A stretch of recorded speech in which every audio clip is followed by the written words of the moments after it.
دتو ایک انتہائی شریف اور ہنسمکھ آدمی ہے۔ اس کا تعلق ایک مذہبی ماحول سے ہے۔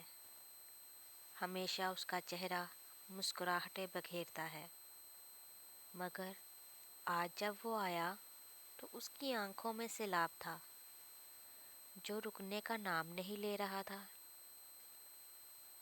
آج صبح ہی صبح ملنے چلے آیا۔ میں خود متفکر تھا، کیا صبح صبح کیا کام آن پڑا، مگر اس جملے سے میں ساری وضاحت جان چکا تھا۔ کہنے لگا، حافظ صاحب، آپ تو جانتے ہیں کہ ہمارا ایک مذہبی گھرانہ ہے۔ ہماری عورتیں پردہ کرتی ہیں اور ہمارے مردوں کی شلوار ٹخنوں سے اوپر اور نظریں نیچی ہوتی ہیں۔ میری بیٹی عالمہ ہے۔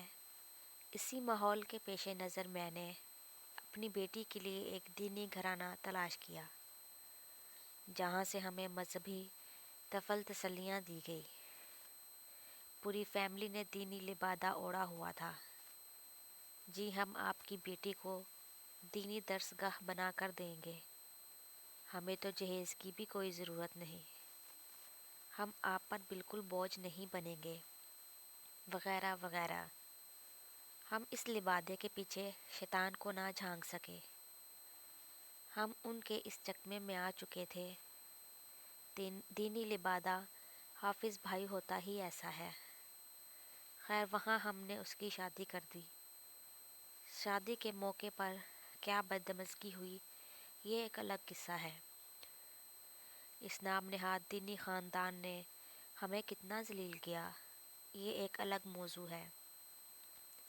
خیر، ہم بیٹی والے تھے، برداشت کر گئے۔ وہ کہتے ہیں نا، ڈنگ ٹپانا۔ میں نے اچانک دتو کے چہرے کی جانب دیکھا کہ ہنسمکھ چہرہ ہنسنا بھول چکا تھا۔ چہرے پہ غصے، تھکان اور پریشانی کی ملی جلی سی کیفیات تھی۔ آنکھوں سے سیل روا جاری تھا، کیوں نہ ہو، بیٹی کا دکھ ہی انسان کے لیے کوہ ہمالیہ جتنا گرا ہوتا ہے۔ بیٹی کا جنازہ اور ڈولی جب گھر سے رخصت ہوتی ہے تو کوہ گرا ٹوٹ ہی پڑتے ہیں۔ آنسوؤں کا سیلاب انسان کو غرق کر ہی دیتا ہے۔ انسان شرم و اضطراب کے عالم میں بات کرنے سے ہچکچاتا ہے، مگر وہ میرے ساتھ اپنے دل کا غبار نکالنے آیا تھا۔ بدقسمت معاشرے کا شکوہ کرنے آیا تھا۔ چند روز قبل ہی اس کی بیٹی پہ قیامت ٹوٹی تھی۔ اس کے شوہر نے مار پیٹ کر کے اسے گھر سے نکال دیا تھا اور دتو اپنی بیٹی کو بچوں سمیت گھر لے آیا تھا۔ دتو کبھی اپنے گھر کی بات باہر نہیں کرتا، مگر آج نہ جانے کیوں وہ چاہتا تھا اپنے دکھوں کا سارا بوجھ میرے کندھے پہ لاد دے۔ اس نے آنکھوں سے آنسو پوچھے اور کہنے لگا، حافظ بھائی، میری ایک ہی بیٹی ہے، میں اسے دنیا کی ہر خواہش مہیا کرنا چاہتا ہوں، مگر ہر جگہ میرا داماد راستے کی رکاوٹ بن جاتا ہے۔ میں شادی سے لے کر آج تک بیٹی اور اس کے بچوں کی کفالت کرتا رہا ہوں۔ اس کے باوجود ہم اور بیٹی اس کی شرارتوں سے محفوظ نہیں ہیں۔ داماد ہر کارکردگی میں صفر ہے، حتیٰ کہ جو جیب خرچ میں بیٹی کو بھیجتا ہوں وہ بھی اپنی عیاشی میں اڑا دیتا ہے۔ کھودا پہاڑ نکلا چوہا کا مصداق ہے، منشیات کا دل دادا ہے، گالم گلوچ اس کی فطرت ثانیہ ہے۔ جہیز کی ڈیمانڈ روز بروز بڑھتی جا رہی تھی، کبھی مجھے یہ چاہیے تو کبھی یہ۔ شادی سے لے کر آج تک کبھی عید پہ بھی مسجد جانے کی توفیق نہیں ہوئی۔ اب تو تانوں تشنی سے بات آگے جا چکی ہے۔ معاملہ تو اب مار پیٹ تک جا پہنچا ہے۔ گھر میں توڑ پھوڑ اور مار پیٹ روز کا معمول بن گیا ہے۔ یہ ساری باتیں جب آج بیٹی نے مجھے بتائیں تو میرا دل پسیج گیا۔ اپنی بیٹی کی داستان غم برداشت نہیں کر پایا اور آپ کے پاس چلا آیا۔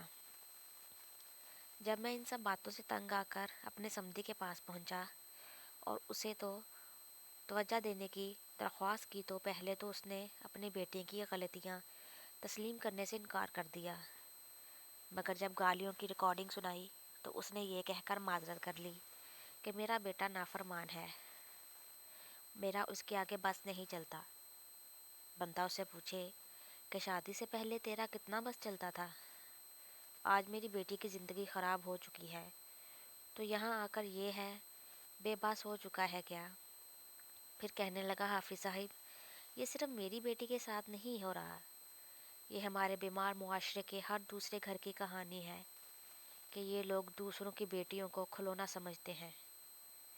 اگر آپ کا بیٹا اپنی ازدواجی زندگی کے حقوق و فرائض پوری طرح ادا نہیں کر سکتا، اگر آپ کا بیٹا نشہ کرتا ہے، اگر آپ کا بیٹا بیوی بچوں کی کفالت نہیں کر سکتا، اگر وہ بڑوں کی عزت نہیں کرتا، اگر اس کا چال چلن ٹھیک نہیں ہے، اگر وہ آپ کا نافرمان ہے، اگر وہ کسی کی ماں بہن کو عزت کی نگاہ سے نہیں دیکھتا، آپ کو یقین بھی ہے کہ وہ کسی کی بیٹی کی زندگی خراب کرے گا، تو پھر بھی آپ اپنے بیٹے کے ساتھ کسی عالمہ کا رشتہ کر دیتے ہیں، بیٹی کے والدین کی زندگی اجیرن بنا دیتے ہیں۔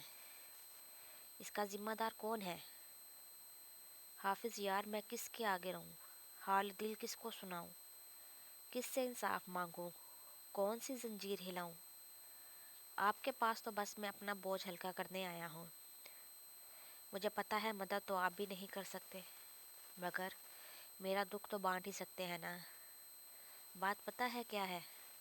میں یہ نہیں کہہ رہا کہ 100% لوگ ایسے ہی ہیں، اور نہ ہی دیندار طبقے کو ہدف تنقید بنانا چاہتا ہوں، اور نہ ہی یہ کہ سارے داماد ایسے ہی کمینے ہوتے ہیں۔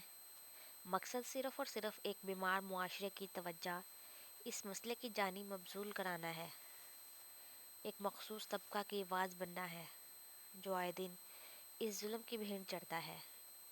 اس طبقے کی زندگی کی نہ ختم ہونے والی سیاہ راہ شروع ہو جاتی ہے، مگر ان کا کوئی پریشان حال نہیں ہوتا۔ ستم تو یہ ہے کہ معاشرے کے بعض افراد سے جائز سمجھتے ہیں۔